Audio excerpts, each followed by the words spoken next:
Matt Sinner of Primal Fear. We have a new album out on September the 1st, Code Red, and you're listening to John the Ninja. Ladies and gentlemen, how you doing? It's John the Ninja, live in the dojo, aka the dojo. You know I'm in the John the Ninja studios, and I have a gentleman here. I have so many memories listening to his bands, not just his band, but so many others. But I'm here to promote the one that has really struck a chord around the world. The person I'm here with is hailing from Dutchland, and he created this band in 1997 with his lead singer Ralph Schneeps. And when I say this person has quite the resume, it is definitely something that you have to give respect to. He's been the director of Rock Meets Classic, think Trans-Siberian Orchestra, but year-round. They take all these great classic rock songs and bring in an orchestra. I absolutely adore that. He's worked with Silent Force, Voodoo Circle, Kinski, Kimbo. I'm losing breath. He even has his own band, Sinner. But he has been the longtime bassist, founder, producer of this great power metal band, and that band is Primal Fear. With 13 studio albums and over 25 years touring. I tell you people, 1997 was so long ago, it doesn't even feel like it. This band has again and again overcome so many obstacles, but they are finally getting their due with not just one, but two of their last records hitting the top 10 in all these different, especially in Germany, but all these different countries. Here to talk about their latest album dropping in September, Code Red. Ladies and gentlemen, I give you the one and the only. His name is Matthias, but we call him Matt Sinner. Sir, how are you? Hello, guys. Hello. Pleasure to talk to you. First things first, because I've always been curious about this. You initially started out as a guitarist. A lot of people don't know that. You were in a three-piece, but you stated that the other guitarist was better, so you took up the bass, and that's worked brilliantly. But I never got that other guitarist's name. What was his name? Armin Sabol. He was successful in the German pop scene later. Not so rock and roll, but he was doing very good, and he's a absolutely incredible, outstanding guitarist. Still today. That's terrific. You know, watching all these interviews you've done, and it's just seemed like you've really had the blessed opportunity to immerse yourself in music, and that's a testament to the hard work you've done and people still seeing like, hey, this guy's the real deal. But you know, I was curious what you do on the side. I know you're a big soccer fan, so I had to ask you who your team was and if you enjoyed the World Cup this year. No, they fucked up. We're going down to the second division, and it will be a hard year to come back to the first division, and let's see what we're doing. And it was very, very close, and I've died 1,000 deaths, and it doesn't help. So 1 year we will play into the second league. I understand your pain. None of my sports teams do well, but I wanted to reiterate how great it is that you guys have, you know, reached the pinnacle. 25 years doing this full time and never stopping. You know, you stated as a producer that it was your job to bring the human element out of whomever you're working with. You know, you got to try and make it seem seamless for them to pull it out. I was curious, being that you've been with the guys for so long and you have such great relationships, you know, what do you have to do now when you record with them? Like, especially with this new recording, Code Red. What did you have to dig in a little deeper to any of the guys, try and push them a little bit more to get that sound out for any of the tracks? Not to push, but being well prepared. We're really recording old school. Going to a studio and recording there and trying to squeeze out the last little details, which is very, very important to make this, instead of a regular album, an outstanding album. And it's my job to create the right atmosphere, that everybody has a very good mixture between total focusing and fun. And the album, even if we're not the youngest, should sound fresh. We take the time we need.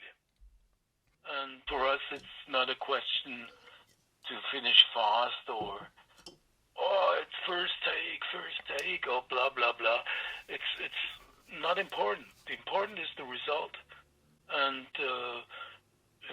result is right, we're going on. But we take our time. But it definitely shows through the reactions and the critics of how great you guys are at mastering and actually producing the sounds and writing. You know, a story that keeps on popping up in my head is, you know, the time you guys were on tour and you guys accidentally left Ralph at a Walmart. And it just makes me think, like, you know, those little things here and there, like in the moment it's like, what the heck? But you guys started this band together. And it seems like you were the catalyst, like, hey, Ralph, man, let's do this. Let's get it going. You kind of pushed him. I was curious, throughout your career, were there any times that come to mind readily where, you know, you were kind of feeling fatigue, especially, you know, juggling all your projects, and Ralph kind of gave you, you know, a little boost, like, hey, man, let's do this, or no, we got you? Well, it depends on a good foundation of friendship and trust, loyalty. So there was never a question to change anything or to stop or whatever. We can make the music we like, which is very important. We don't have to play music of other people, which we are just doing it for the job or the money, or the fridge is filled with good drinks. No.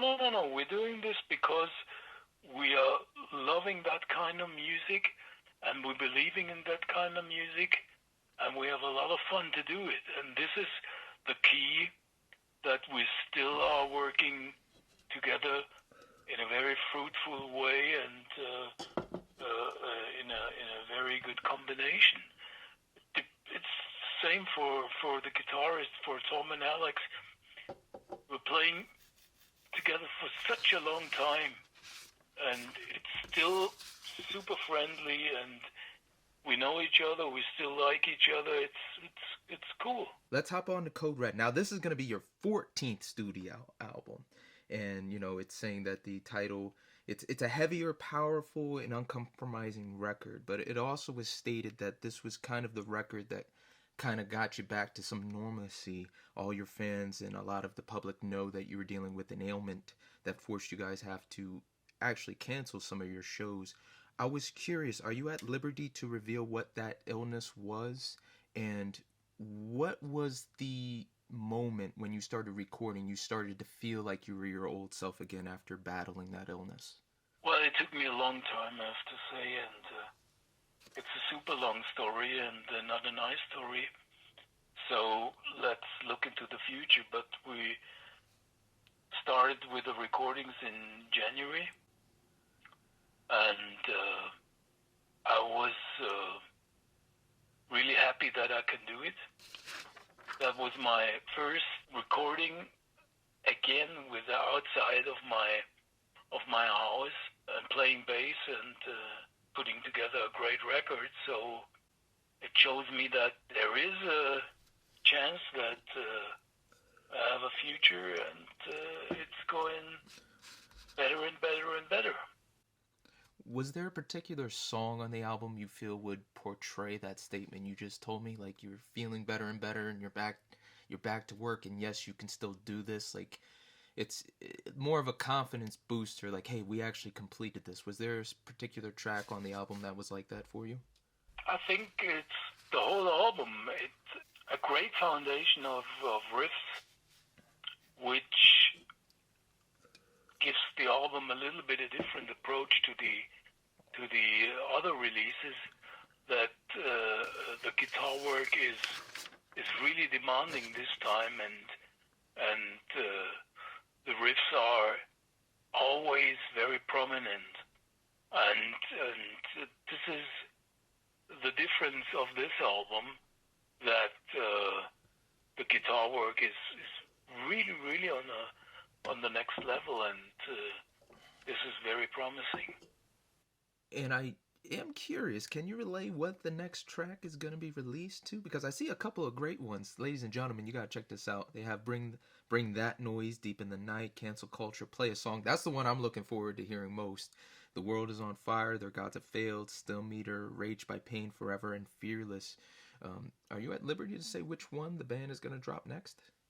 The next one is single is released on July 21st with a video, and it's Deep in the Night. With your playing, was there a song on this particular album that you had to hunker down a little bit more, or was it pretty much all systems go by the time you got back into the studio and actually started playing instead of just being behind the board? Every song has a different approach. As for the song, starting with the songwriting, you can write a song in 15 minutes, and the other one, you're working for 3 months on that until the arrangement and everything is like you really, really think this is finished. Yeah, this is very different, and it's also with the recording process. If you have, I think, 20 different guitar sounds, you need a lot of longer than you have a short riff-oriented riff song, and it's different. But every song needs his attention, it needs the freshness, the enthusiasm, and to get together a good album. Something that is definitely close to my heart is touring. You know, you guys are going to go out after you drop this in September, and you're going to do a smaller tour to get back out there. And I know you're itching to perform. That's something that's just in all musicians. You know, it's the live performance. And I was curious, you know, when you think of your time touring all these years, not just on your own, with Sinner, with Primal Fear, I was wondering if there were any venues that you hold close to your heart that it's just good energy, or it's always a good crowd when you go there. Depends. Sometimes you expect nothing and it turns out to be great. And sometimes you said, oh, last time it was so great, and it turns out to be lazy. So you never know what's going on. But to be honest, there is a lot of places around the world we played, and different mentalities of the fans, and it makes always a lot of fun and gives you the power to play if the fans are into it and giving you a good time.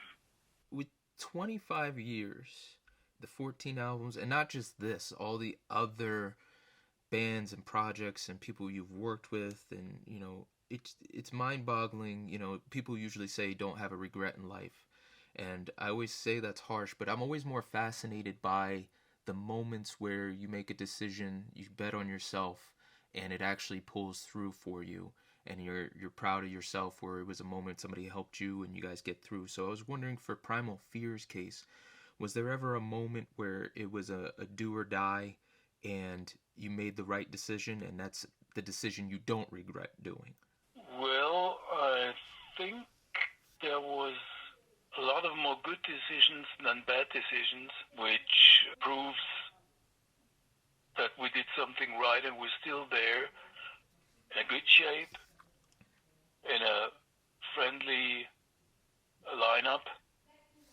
People know each other for a long time, still like to work together, which is very rare in these days, that the lineup changes of a focused band are still the same, and I think there is not one decision which I think was a big mistake. Were there any that you would take back? People always say this, you know, Metal is Forever is the trademark song. That is the song, that is the hymn, that is the one that is always on the set list. There's no question about it. That is the definitive Primal Fear song. That is how the band presents itself, you know. But with such a great catalog, what are the other songs that you hold near and dear to your heart for whatever reason?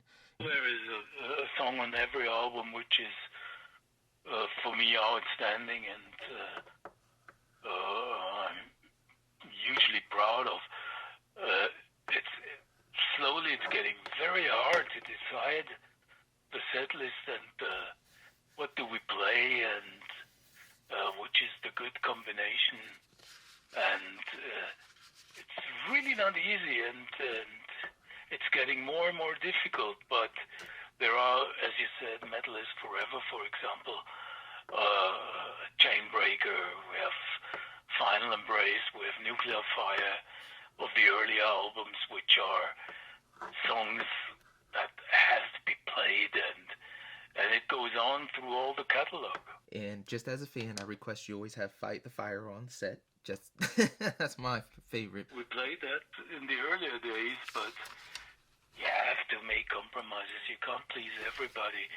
This set list could include 15 other songs like we're doing now, and it would be still Primal Fear, still be great, and this is very hard to decide in the end what to do. It's a good, hard decision. What I did like a lot was the fact that from the beginning you were with Rock Meets Classic, and you've gotten to perform with all these great musicians, not just the well-known rock stars, but actual musicians that can play the violin, can play the bass. They have the understanding behind the theory of what they're playing. And you mentioned one time you got to play with Ian Gillan of Deep Purple, and that was such a highlight for you. I was curious, with your great career, what was another moment where you kind of saw yourself like, wow, this is a pinnacle, this is a really big career achievement for me, be able to perform or do this with this person? Steve Lukather of Toto. Always a real honor to play with him, and always in my heart the guys who died during the years, like Dan McCafferty of Nazareth, like John Wetton of Asia, Rick Parfitt of Status Quo, and Jimmy Jamison of Survivor, which was a real honor to play with them and get also, it's not only the playing, it's also to learn from these guys and getting friends with each other and spending some free time with them. And I think, for example, I was standing on stage and heard for the first time Paul Rodgers with his very unique kind of singing. It was so great. It was unfucking believable. And I was standing there and nearly forget how to play bass because it was so cool. And these moments nobody will take away. Or for example, Dee Snyder. We did some great things together, and so on and so on and so on. I think I forgot some of them, but it was a super experience. Just out of curiosity, once you become certain, like past being a novice, once you become proficient at your musical instrument, it can be hard to continue to learn and be somebody that can excel in it. What are some ways that you have taken upon yourself to try and learn the bass a little bit more, or the guitar, or even sing, because you are a very good singer too? What are some things that you still do daily or whenever you're able to practice to try and sharpen the edge? It depends. I was working for Nuclear Blast as a record company for some years, and I loved my job, but day has come where I have to decide, am I behind the desk or am I on stage? And, well, I decided to be on stage, and this is my life. I love that. I love the music, and dedicate my life to the music. I always end these interviews with the most important question. What's the best piece of advice somebody else has given you? When we go through life, we hear words of wisdom, and sometimes somebody tells us something. It could be really serious, like just live. You don't know what's going to happen in life. And then other times they say something goofy, like, hey, don't buy a tour bus, rent one. The best advice is don't rush to release an album. Release an album when you have enough good songs and you're totally convinced that you're making an impact on the scene, which is more and more important. With all the releases and everything, I think really the performance and the songs are the most important thing. And if it's 100% dedicated and you're 100% convinced that it's right, then do it. Wise words from Matt Sinner of Primal Fear. Guys, check it out. It is going to be Code Red, dropping September 1st, 2023. Good sir, thank you for your time. We appreciate you. Okay, thank you. And everybody else, be smart, be mindful, and rock on. As always, Ninja out. Hello, it's Matt Sinner of Primal Fear, and you're listening to John the Ninja. Woo, baby, you listen to John the Ninja. All your ears are about to go on a vacation. John the Ninja's got what you need.